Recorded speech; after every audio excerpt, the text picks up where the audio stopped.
فمن كان من أهل لا إله إلا الله كان من أهل الجنة. بسم الله الرحمن الرحيم. الحمد لله رب العالمين، وأشهد أن لا إله إلا الله وحده لا شريك له، وأشهد أن محمدًا عبده ورسوله صلى الله عليه وعلى آله وصحبه أجمعين. اللهم لا علم لنا إلا ما علمتنا، اللهم علمنا ما ينفعنا وزدنا علما، وأصلح لنا شأننا كله ولا تكلنا إلى أنفسنا طرفة عين.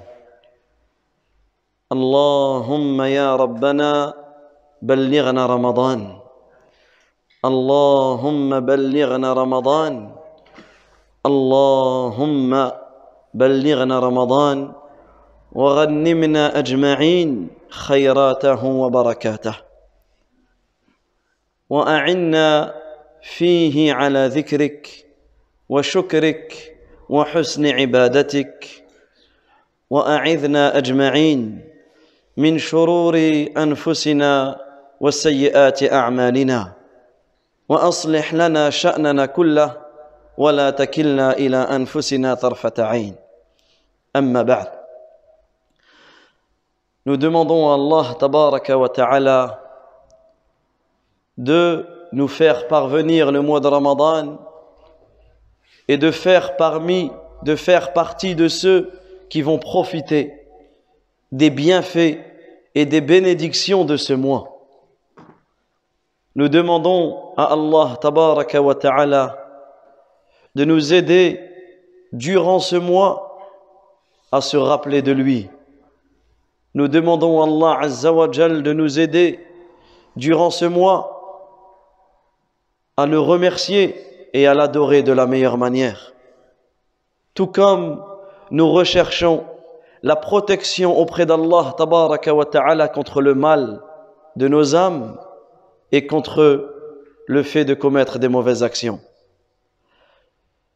Donc nous débutons aujourd'hui, Inch'Allah, donc tous les samedis et dimanches, après la prière du Asr, des séries de cours, de conférences autour du Ramadan. Donc à la fois ce seront des exhortations sur des sujets bien précis, à la fois ce sera également une étude des règles du mois de Ramadan, et ces conférences se font en français. Pour les conférences en arabe et en darija, notre imam les fera tous les jours avant l'Asr. Donc tous les jours de la semaine, avant le Asr, il y aura les cours en langue arabe. Quant à moi, Inch'Allah, je dispenserai les cours en langue française le samedi, dimanche après l'Asr, et s'il y a d'autres jours, nous vous tiendrons informés, bifadlillah. Alors, comme tout le monde le sait, le mois de Ramadan approche à grands pas.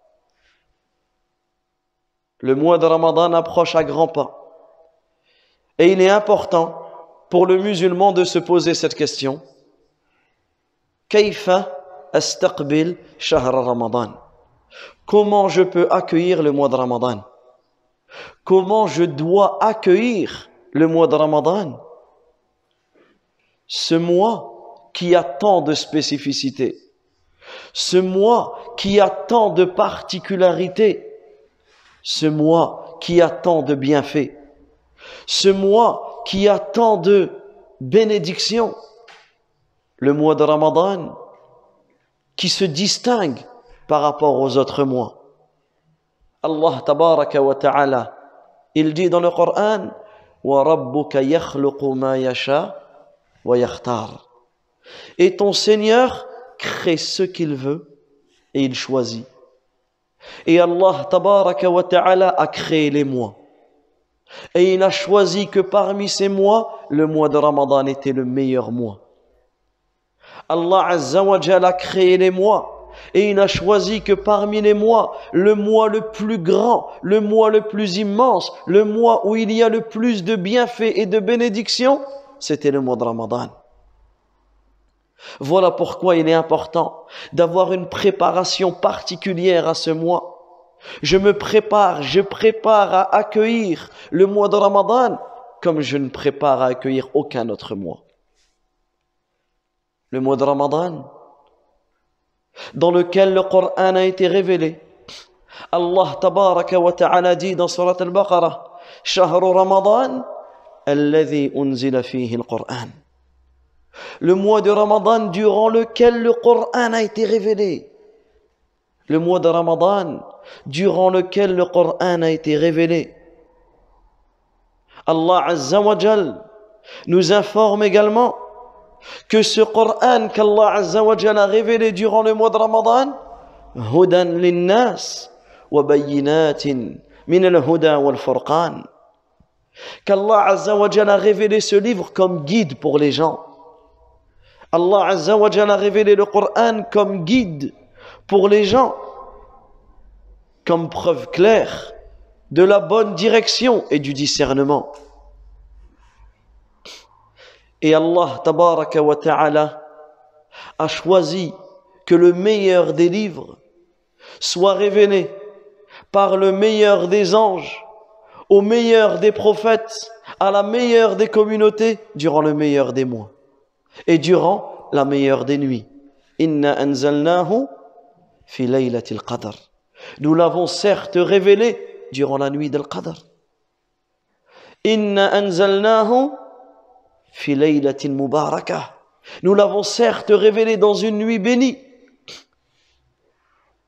Et cela doit nous suffire comme moyen de se préparer au Ramadan que le fait de prendre conscience que c'est le mois dans lequel Allah tabaraka wa ta'ala a révélé le Coran. Et le Coran, kulluhu hidayah. Tout le Coran est un moyen de trouver la guidance. Tout le Coran est un moyen dans lequel nous allons trouver as-sa'ada, la félicité, la joie, le bonheur dans cette dunya et dans l'akhirah. Et en réalité, il est capital, il est important de prendre conscience qu'une occasion s'offre à nous, l'occasion d'accueillir cet invité qui est le mois de Ramadan, et nous devons saisir cette occasion. Le mois de Ramadan tout entier comporte des bienfaits. C'est pour cela qu'il est important, et la première chose sur laquelle nous allons accueillir ce mois, c'est de prendre conscience des mérites de ce mois, de prendre conscience des bienfaits de ce mois, de prendre conscience de la valeur de ce mois, de prendre conscience que je ne dois perdre aucune seconde de ce mois. C'est pour cela que je commence à me préparer bien avant que le Ramadan entre. Puisque dès que le mois va entrer, dès la première seconde, je dois être au taquet. Dès la première seconde, je dois dépenser toute mon énergie parce que le bien de ce mois, les barakats, les bénédictions de ce mois commencent dès le début de ce mois, dès la première nuit de ce mois. Et je dois prendre conscience que lorsque j'atteins ce mois-là, lorsque j'atteins le mois de Ramadan, je dois remercier Allah tabaraka wa ta'ala pour ce bienfait énorme. Puisque le Ramadan est venu à moi et je suis en pleine santé. Combien de nos frères et sœurs vont atteindre ce mois de Ramadan alors qu'ils sont touchés par les maladies, alors que certains sont confinés, isolés, alors que certains sont en réanimation dans les hôpitaux. Combien vont accueillir le mois de Ramadan comme cela? Et ce que nous vivons depuis maintenant plus d'un an, wallahi, cela doit réveiller nos cœurs. Cela doit nous donner une grande leçon. Aujourd'hui tu es là, demain tu es en réanimation. Aujourd'hui tu es là, ce soir tu es dans ta tombe. Naam. C'est une grande leçon pour nous.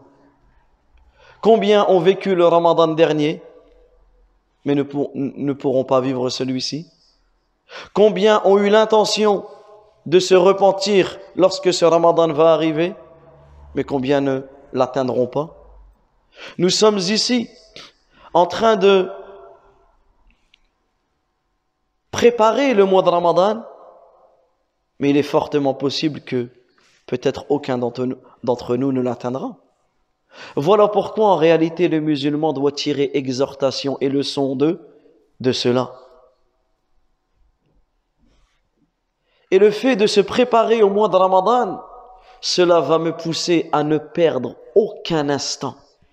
Cela va m'aider, va me pousser à montrer le meilleur de moi-même à mon Seigneur. Et c'est ça en réalité. Montre le meilleur de toi-même à ton Seigneur durant ce mois de Ramadan. Car celui qui en réalité ne se prépare pas, celui qui ne se prépare pas à accueillir ce mois, il ne va pas saisir l'occasion et risque de perdre une grande occasion de faire du bien. Donc, j'accueille le mois de Ramadan avec joie. J'accueille le mois de Ramadan avec bonheur. J'accueille le mois de Ramadan en multipliant les efforts dans le bien et en faisant le maximum de bonnes actions. Parmi les choses qui vont m'aider, les grandes choses, les grands moyens qui vont t'aider à préparer au mieux le mois de Ramadan, c'est le fait de connaître les mérites du mois de Ramadan. Et ce mois comporte énormément de mérites. Et la sunnah de notre noble prophète Muhammad sallallahu alayhi wa sallam est remplie de hadiths authentiques nous prouvant et nous affirmant de l'importance et des mérites de ce mois. Et nous aurons l'occasion, incha'Allah, tout au long de ce mois de Ramadan, de se rappeler, de répéter les mérites du mois de Ramadan. Mais aujourd'hui, incha'Allah, nous allons nous arrêter ensemble sur un hadith. Un hadith qui englobe beaucoup de bienfaits, beaucoup de mérites du mois de Ramadan. Le hadith de Abu Huraira radiyallahu anhu, où le prophète sallallahu alayhi wa sallam il dit: إذا كان أول ليلة من شهر رمضان, lorsqu'arrive la première nuit du mois de Ramadan. Écoutez bien ce qu'il dit le prophète alayhi salatu wa salam. Lorsqu'arrive la première nuit du mois de Ramadan, c'est-à-dire dès que le Ramadan entre, صفدت الشياطين ومرضت الجن, les démons sont enfermés, ainsi que Al-Marid. Al-Marid, c'est un djinn qui désobéit grandement à Allah tabaraka wa ta'ala. Donc les grands démons, les forts démons, ceux qui ont une grande désobéissance envers Allah azza wa jal, ils sont enfermés. وغلقت أبواب النار فلم يفتح لها باب فلم يفتح منها باب, et les portes de l'enfer sont fermées et on n'en ouvre aucune. وفتحت أبواب الجنة فلم يغلق منها باب, et les portes du paradis sont ouvertes et on n'en ferme aucune. وينادي مناد, et un héros, un ange, un appeleur appelle durant chaque nuit du mois de Ramadan: Ya baghi al-khayr aqbil, ô toi qui veux le bien, avance. Wa ya baghi al-shar aqsir, ô toi qui veux le mal, abstiens-toi. Wa lillahi utaqa'u min an-nar, et à Allah azza wa jal appartient, et Allah azza wa jal affranchit des gens de l'enfer. Allah tabaraka wa ta'ala affranchit des gens de l'enfer. Et écoutez la fin du hadith: wa dhalika kullu layla, et cela durant toutes les nuits. Durant toutes les nuits du mois de Ramadan, nous trouvons ces bienfaits. les démons sont enchaînés, les portes de l'enfer sont fermées, les portes du paradis sont ouvertes. Un ange nous rappelle chaque soir que si tu veux faire du bien, fais-le. Et si tu comptes faire du mal, abstiens-toi. Et que chaque nuit, parmi les nuits de Ramadan, Allah tabaraka wa ta'ala affranchit des gens de l'enfer. C'est-à-dire qu'Allah Azza wa Jal décide que telle et telle personne n'ira pas en enfer. Quelle plus belle chose que cela. Quel meilleur moyen de se préparer à la venue du mois de Ramadan que de méditer sur ce hadith. Et nous allons, bifadlillahi jalla wa ala, phrase par phrase, méditer, résumer, car il est très important de comprendre ce hadith. Donc on a dit un seul hadith, en réalité nous suffit pour comprendre les bienfaits et les mérites du mois de Ramadan. Et il est important que chacun d'entre nous, dès maintenant, prenne conscience de cet invité qui va arriver. Il ne faut pas être comme ceux qui attendent le mois de Ramadan pour se poser des questions. Il ne faut pas être comme ceux qui attendent les 10 dernières nuits du mois de Ramadan pour enfin se réveiller.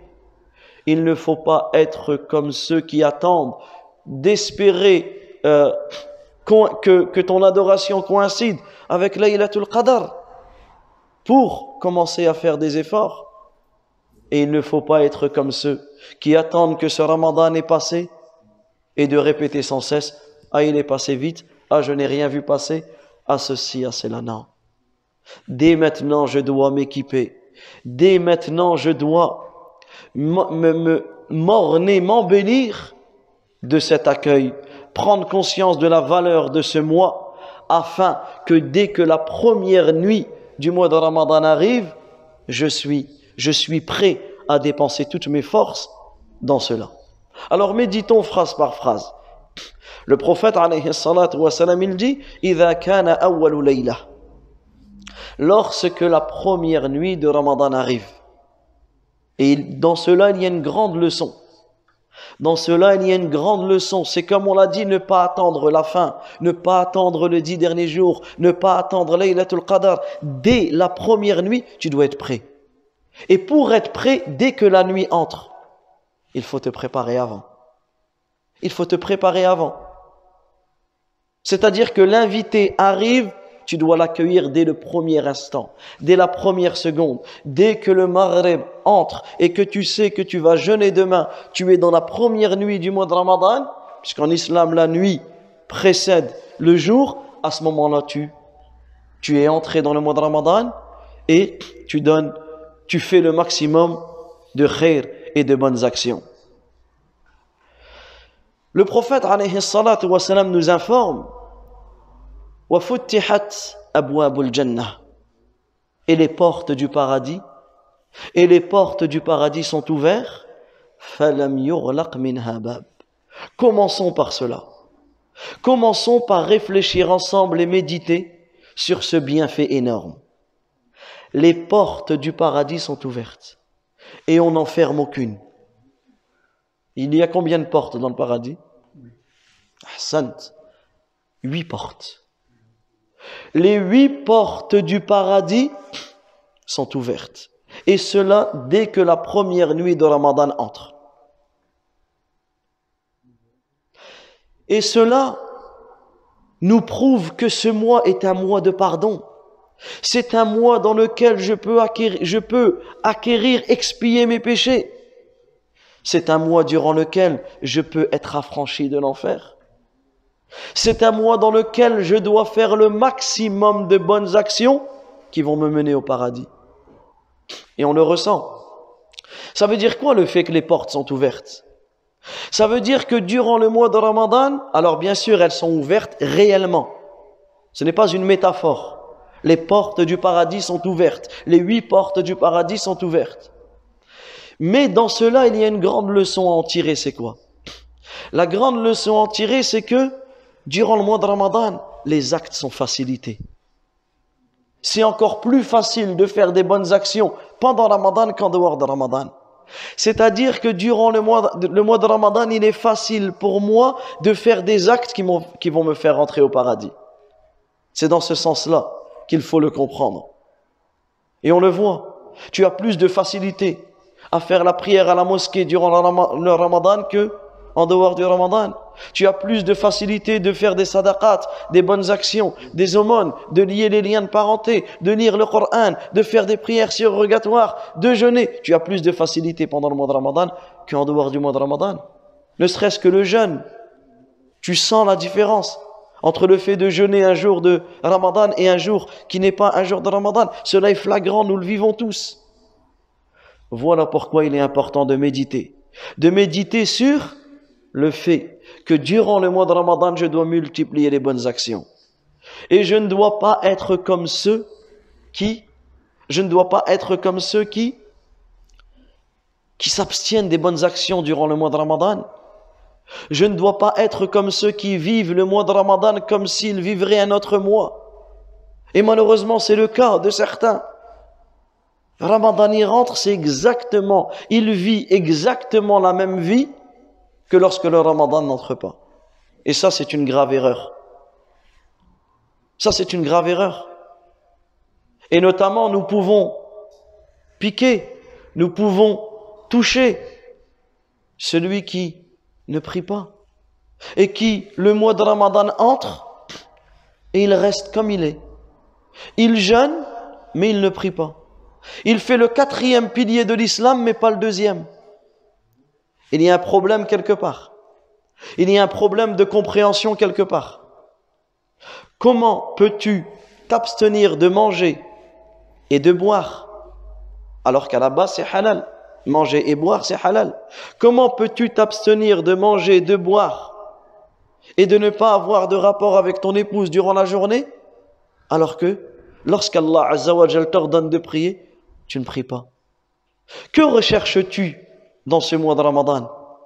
Recherches-tu la récompense? Recherches-tu le fait d'être préservé de l'enfer? Ce n'est pas logique de le rechercher dans Ramadan et de ne pas le rechercher dans la prière. Voilà pourquoi il est important. Il est important de faire le rappel à nos familles, à nos voisins, à nos amis qui eux ne prient pas, de leur démontrer la gravité de leur acte. De leur démontrer la gravité de leur acte.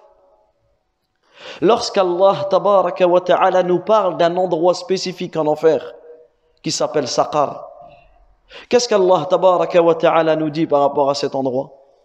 Que la question sera posée à ceux qui ont été acheminés à Saqar, à ceux qui ont été jetés dans cet endroit de l'enfer qui est Saqar. Ma salakakum fi Saqar. Qu'avez-vous fait comme désobéissance sur terre pour mériter cela? Pour mériter d'être punis, d'être châtiés dans l'enfer? Qu'est-ce qu'ils vont répondre? Qalu lam naku minal musallin. La première chose qu'ils vont répondre, c'est quoi? Nous ne faisons pas partie des gens qui faisaient la prière. Le prophète alayhi salatu wa salam, il dit, la première chose sur laquelle le serviteur sera jugé au jour de la résurrection, c'est quoi? C'est sa prière. La première chose sur laquelle tu seras jugé, ce sera sur la prière. Et ce ne sera pas sur le mois de Ramadan. La prière est bien plus importante que le mois de Ramadan. Naam.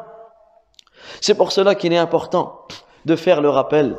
Il est important de faire le rappel autour de nous afin de faire prendre conscience la gravité de cet acte qui est l'abandon de la prière. La gravité de cet acte qui est le fait de prier seulement pendant Ramadan et ne pas prier en dehors de Ramadan. Ceux-là sont ceux qui adorent le Ramadan, mais ils n'adorent pas Allah. Celui qui prie pendant le mois de Ramadan et dès que le Ramadan part, il part avec. Dès que le Ramadan cesse, il arrête de prier. Donc il prie 1 mois sur 12. Mais en réalité, est-ce qu'il a adoré Allah? Non. Il a adoré le Ramadan. Est-ce qu'il a prié pour Allah? Non. Le Seigneur de Ramadan, c'est le Seigneur de tous les autres mois. Donc, il est important de se rappeler entre nous cette importance pour pouvoir également indiquer cela à nos enfants, à nos épouses, à nos familles. Également parmi les mérites du mois de Ramadan, le prophète alayhi salatu wa salam, il dit wa ghulliqat abwabun nar, et les portes de l'enfer sont fermées, wa lam yuftah minha bab, et on n'en ouvre aucune. Il y a combien de portes dans l'enfer? 7. Ahsant. 7. Les 7 portes de l'enfer sont fermées et on n'en ouvre aucune. Les 7 portes de l'enfer sont fermées et on n'en ouvre aucune. Et bien sûr, elles sont fermées réellement. Et cela doit nous pousser à quoi? À éviter les péchés, à s'écarter de tout ce qui va nous causer l'entrée en enfer. Et comme on a donné l'exemple tout à l'heure, que durant le mois de Ramadan, les bonnes actions, elles sont plus faciles à faire. La même chose que durant le mois de Ramadan, il est plus simple de s'écarter et d'arrêter les péchés. Il est plus simple de s'écarter et d'arrêter les péchés. Notamment, il est important de se remettre en question sur comment je vais vivre le mois de Ramadan. Certains commencent à accueillir et à préparer le mois de Ramadan en préparant différentes recettes, ou en téléchargeant un maximum de films ou de séries, ou en essayant de trouver un programme qui va, comme ils l'appellent, tuer le temps. Mais on n'a pas du tout besoin de tuer le temps pendant Ramadan, au contraire. On a besoin qu'il reste. On a besoin de profiter de cela.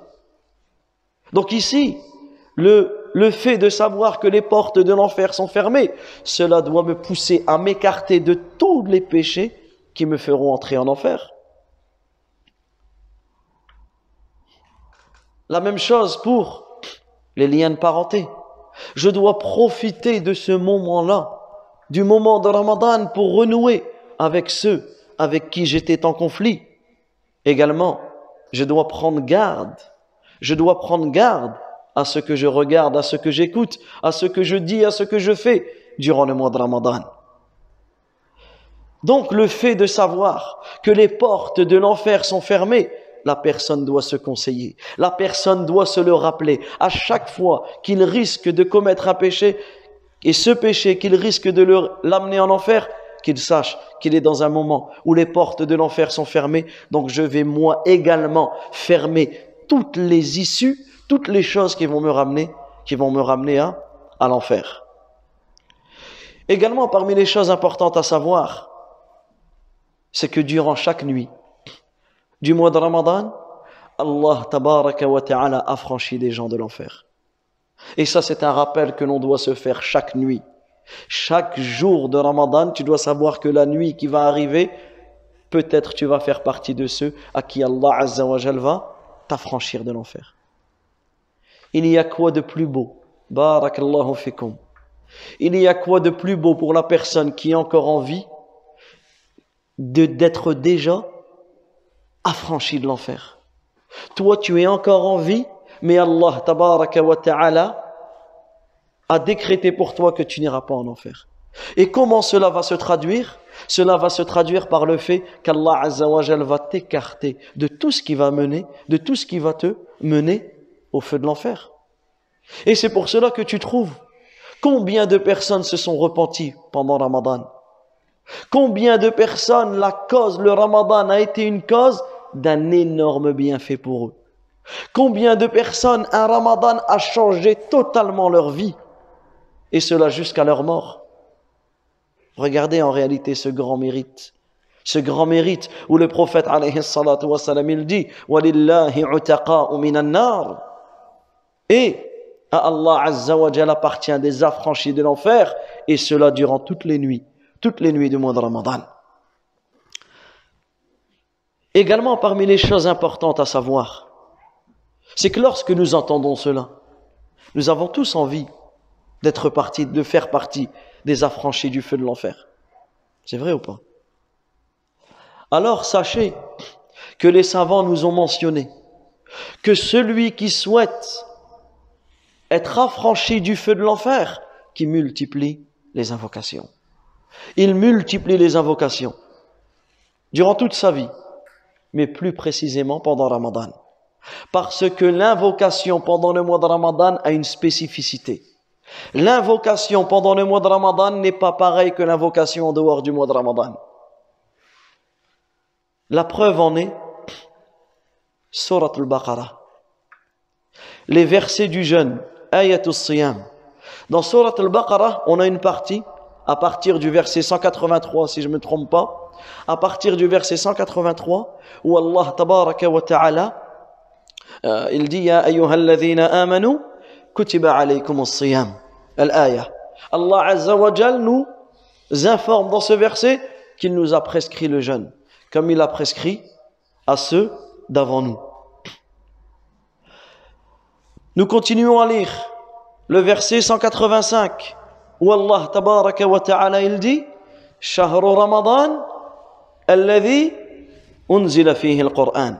Le mois de Ramadan a été le mois de Ramadan dans lequel le Coran a été révélé.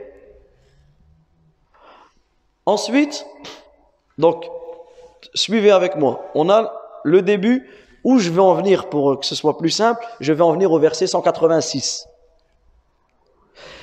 Pour vous ramener le bénéfice de ce verset, il faut comprendre ce qu'il y a avant. Qu'est-ce qu'il y a avant le verset 186? Donc le verset 183, 184, 185. Avant ce verset-là, ça parle de quoi? De Ramadan. Le verset 187. Donc après ce verset, ça parle de quoi? De Ramadan. Uhilla lakum laylata as-siyam al-aya. Dans ce cas-là, il est important de savoir de quoi parle le verset numéro 186. Si avant lui, ça parle de Ramadan, après lui, ça parle de Ramadan, ce verset parle de l'invocation. Allah Azza wa Jal dit وَإِذَا سَأَلَكَ عِبَادِ عَنِّي فَإِنِّي قَرِيبٌ. Et lorsque mes serviteurs t'interrogent sur moi, je suis proche. Lorsque mes serviteurs t'interrogent sur moi, je suis proche. أُجِيبُ دَعْوَةَ الدَّاعِ إِذَا دَعَانِ. Je réponds à l'invocation de celui qui m'invoque lorsqu'il m'invoque. فَلْيَسْتَجِيبُوا لِي وَلْيُؤْمِنُوا بِي لَعَلَّهُمْ يَرْشُدُونَ. Alors qu'ils répondent à mon appel, qu'ils croient en moi, afin ils seront bien guidés. Regardez ce verset où Allah tabaraka wa ta'ala nous dit وَإِذَا سَأَلَكَ عِبَادِ عَنِّي فَإِنِّي قَرِيبٌ. Et lorsque mon serviteur t'interroge sur moi, je suis proche. أُجِيبُ دَعْوَةَ الدَّاعِ إِذَا دَعَانِ. Je réponds à celui qui m'invoque lorsqu'il m'invoque. Ce verset magnifique sur l'invocation, il est où? Entre deux versets qui nous parlent de quoi? Entre deux moments qui nous parlent de Ramadan. Et les savants en ont tiré comme leçon à partir de ce passage dans le Coran que l'invocation durant le mois de Ramadan a une valeur particulière et elle est plus importante qu'en dehors du Ramadan. Également, durant le mois de Ramadan, le prophète alayhi salatu wa salam nous informe que au moment de la rupture du jeûne, l'invocation, et même d'une manière générale l'invocation du jeûneur, et surtout au moment de la rupture du jeûne, elle est mustajaba, elle est exaucée. Voilà pourquoi il est important de multiplier les invocations durant le mois de Ramadan. Également, il est important durant le mois de Ramadan de prendre conscience que les shayatines sont enfermés. Les démons sont emprisonnés. Subhanallah. Dès que la première nuit du mois de Ramadan arrive, les shayatines ont des chaînes. Ils sont enfermés, ils sont emprisonnés. Et qu'est-ce que ça veut dire? Ça veut dire que ces djinns qui veulent le mal, puisqu'il y a des djinns musulmans, il y a des djinns qui veulent le khayr. Nous parlons des shayatines et des maradatul djinn. Ceux qui veulent le mal, ceux qui sont égarés, ceux qui désobéissent à Allah tabaraka wa ta'ala, ceux qui incitent à faire du mal, ceux qui veulent du mal aux autres, eux sont enfermés. Eux sont enchaînés, eux sont emprisonnés. Et Le fait que nous disons qu'ils sont emprisonnés, c'est quelque chose de réel. Ils sont réellement, ils sont emprisonnés. Que ce soit à leurs mains, à leurs pieds, peu importe, ils sont emprisonnés, enchaînés. Mais le fait, puisque quelqu'un va dire, les shayatines sont emprisonnés, mais durant le ramadan, il y a des gens encore qui font du mal.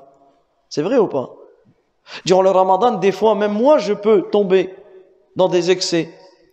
Alors ici, il est important de savoir que le fait que les shayatines sont emprisonnés, ça veut pas dire qu'ils disparaissent.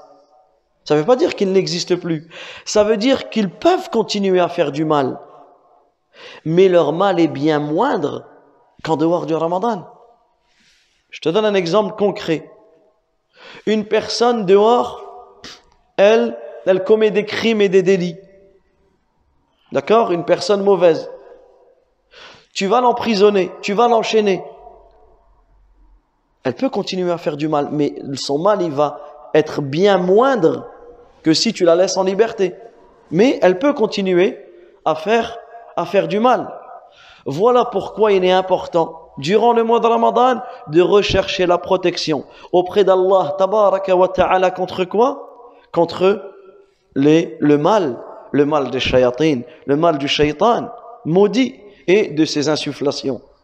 Également, cela doit me pousser, durant le mois de Ramadan, à multiplier les bonnes actions, à avancer vers Allah tabaraka wa ta'ala, parce que le fait, comme je sais que ces shayatines qui veulent m'empêcher de faire du bien sont enchaînés, dans ce cas-là, j'ai comme la voie libre. Dans ce cas-là, cela doit me motiver encore plus à faire du bien. Après, parmi les réponses que l'on peut donner à la personne qui nous dit oui, mais pendant le mois de Ramadan, je continue à faire du mal, ou je vois tel ou tel qui continue à faire du mal, il faut savoir que le mal ne provient pas. Le mal n'est pas forcément dû automatiquement à cause de shaitan. Ton âme aussi te pousse vers le mal. An-nafs ammaratun bis-sou. Ton âme également te pousse à faire du mal. Ton âme également a envie de cela. C'est-à-dire que durant le mois de Ramadan, tu dois également éduquer cette âme. Également, parmi les choses qui vont te pousser à faire du mal, c'est les mauvaises fréquentations. Qurana ussou, les mauvaises fréquentations. Mais aujourd'hui, puisqu'il y a quelques années encore, les mauvaises fréquentations, c'était, on va dire, le mal que tu faisais, c'était le mal qu'il y avait autour de chez toi. Mais aujourd'hui, il y a un autre type de fréquentation qui est encore plus dangereux, qui est encore plus grave, qui est encore plus violent. Les réseaux sociaux. Aujourd'hui, ton enfant, il y a quelques années, ton enfant, tu le laissais dehors, entre guillemets, voilà, tu savais que le mal qui pouvait lui atteindre, c'était ce mal-là. Donc, tu pouvais encore gérer, tu pouvais encore le prévenir contre ceci ou contre cela. Mais aujourd'hui, ton enfant, il est chez toi, dans sa chambre. Tu le penses en sécurité. Il ouvre Internet, il ouvre les réseaux sociaux, il ouvre la télévision, le char, le mal du monde entier entre chez toi. Voilà pourquoi nous devons se préserver nous-mêmes, puisque nous donnons souvent l'exemple de nos enfants, et c'est normal. Mais nous-mêmes sommes touchés par cela. Nous-mêmes sommes touchés par la télévision. Nous-mêmes sommes touchés par cette perte de temps. Nous-mêmes sommes touchés par Internet, par les réseaux sociaux, par le mal qu'il y a dedans. Bien sûr, il y a du bien. Bien sûr, il y a un grand bien dedans. Il y a un grand mal aussi. Donc, il est important de se préserver et de préserver cela durant le mois de Ramadan.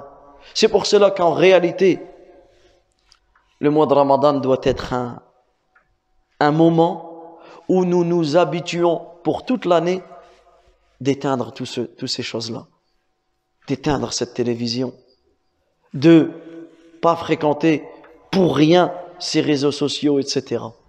Parce qu'en réalité, c'est dans ce mois-là que nous allons nous éduquer. La même chose pour la personne qui fume. Durant le mois de Ramadan, il y a une occasion à saisir pour arrêter de fumer. Tu arrives durant la journée à arrêter. Pourquoi tu reprends le soir? Tu ne fumes pas la journée, mais tu fumes le soir, en sachant que c'est interdit de fumer la journée, comme c'est interdit de fumer le soir. Eh bien, profite. Ou celui qui est touché par les drogues, ou celui qui est touché par l'alcool, ou celui qui est touché par, peu importe le péché par lequel il est touché, qu'il profite, il a la voie libre durant ce mois, qu'il profite de s'habituer, d'arrêter, qu'il demande à Allah Azza wa Jal, qu'il retourne à Allah Azza wa Jal d'un retour sincère, et Allah Tabaraka wa Ta'ala le facilitera. Et bi'idhnillah, et combien se sont repentis pendant le mois de Ramadan et ne sont plus revenus au péché qu'ils ont fait? Combien ont arrêté de fumer, ont arrêté ceci, ont arrêté cela, et la cause, ça a été le mois de Ramadan. Mais la personne qui ne se repent pas pendant le mois de Ramadan, quand est-ce qu'il va se repentir? Si notre cœur ne bouge pas pendant le mois de Ramadan, quand est-ce que notre cœur va bouger? Si la personne ne revient pas à Allah durant le mois de Ramadan, quand est-ce qu'il va revenir à Allah? Si la personne ne prie pas alors que le mois de Ramadan est là, quand est-ce qu'il va prier? Si la personne ne prend pas conscience qu'il va être jugé par Allah Azza wa Jal, quand est-ce qu'il va prendre conscience de cela? Le prophète alayhi salatu wa salam nous informe également de la gravité de laisser le Ramadan s'écouler et de ne pas réussir ou de ne pas chercher à se faire pardonner ses péchés. Écoutez ce qu'il dit le prophète alayhi salatu wa salam, il dit Raghima anfu rajulin dakhala alayhi Ramadan thumma insalakh qabla an yughfara lah. Malheur à celui qui a laissé entrer le mois de Ramadan sans s'être fait pardonner de ses péchés, puis le Ramadan est parti et il n'a pas réussi à se faire pardonner de ses péchés. Ça veut dire quoi? Ça veut dire qu'il est resté dans sa vie normale avant le Ramadan. Il est resté dans ses péchés qu'il faisait avant le mois de Ramadan. Il est resté comme cela. Également le prophète alayhi salatu wa salam, il dit, imaginez cette scène, il est monté sur le minbar. Il est monté sur la première marche, il a dit Amin. Il est monté sur la deuxième marche, il a dit Amin. Et il est monté sur la troisième marche, il a dit Amin. Et là, les compagnons intrigués, radiyallahu anhum, ils n'ont jamais entendu le prophète, alayhi salatu wa salam, dire Amin, Amin, Amin, à chaque fois qu'il monte sur la marche. Alors, ils lui ont posé la question. Ils lui ont dit, pourquoi tu as dit 3 fois Amin? Écoutez ce qu'il dit le prophète, alayhi salatu wa salam. Atani Jibril. L'ange Jibril est venu à moi. L'ange Jibril alayhi salam est venu à moi. Et il a dit, Raghima anfu rajulin. Adraka Ramadan, falam yughfar lah. Fa'ab'adahu Allah. Qul amin. Écoutez ce que Jibril alayhi salam a dit au prophète Muhammad sallallahu alayhi wa sallam. Il dit, malheur à celui,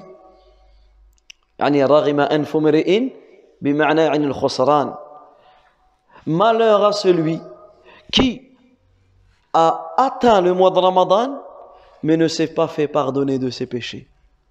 Ça veut dire quoi? Ça veut dire qu'il a laissé Ramadan entrer et lui il n'a pas changé. Il n'a pas pris de bonnes résolutions. Il ne s'est pas préparé à ce mois. Il est resté dans ses péchés. Il n'a pas cherché à se faire pardonner de ses péchés. Écoutez ce que Jibril alayhi salam dit. فَأَبْعَدَهُ اللَّهُ. هذا الدعاء.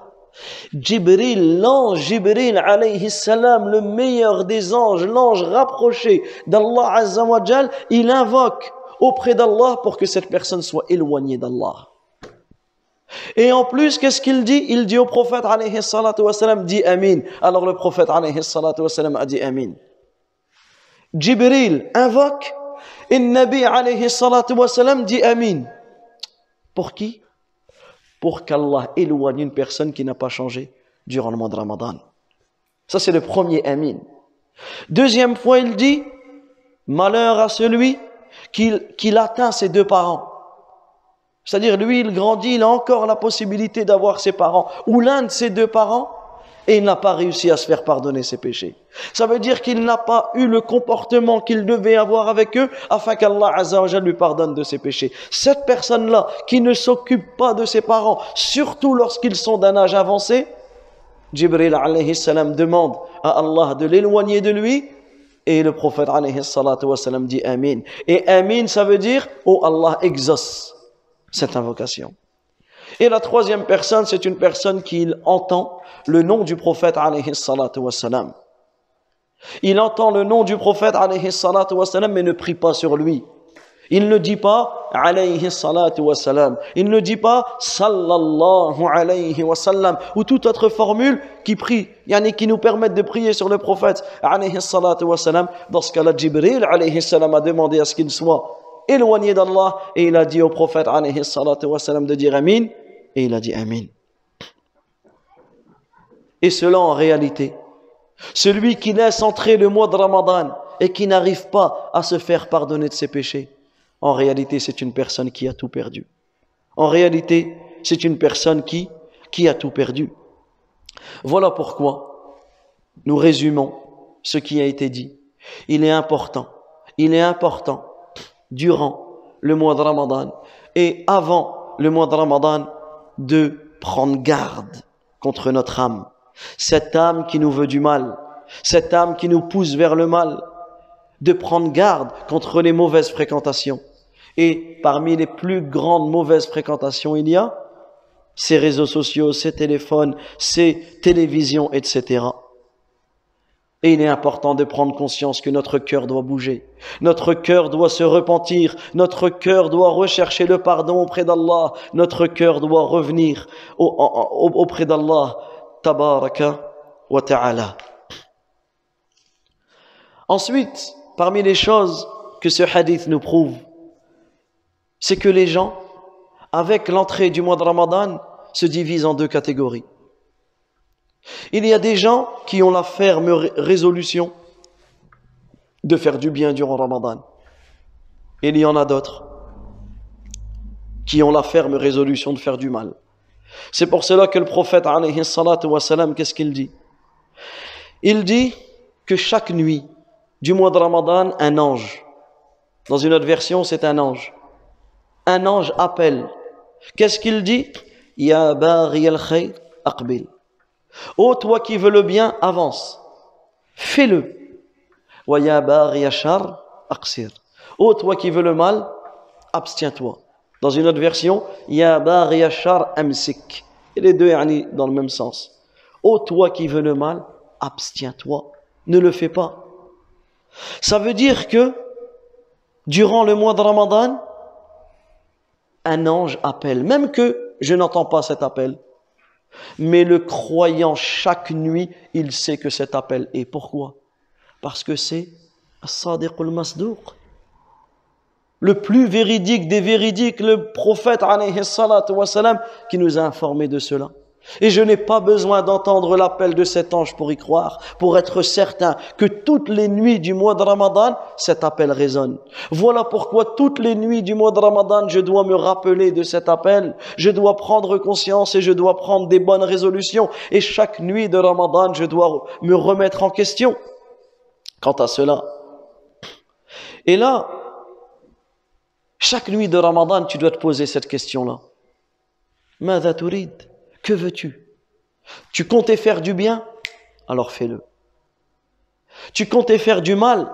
Alors arrête. Et ici, il y a une chose très importante. Surtout pendant Ramadan. Des fois, pendant Ramadan, tu entends un rappel. Tu entends une exhortation. Et tu as envie de faire du bien. L'envie, elle est là. Mais tu es fainéant.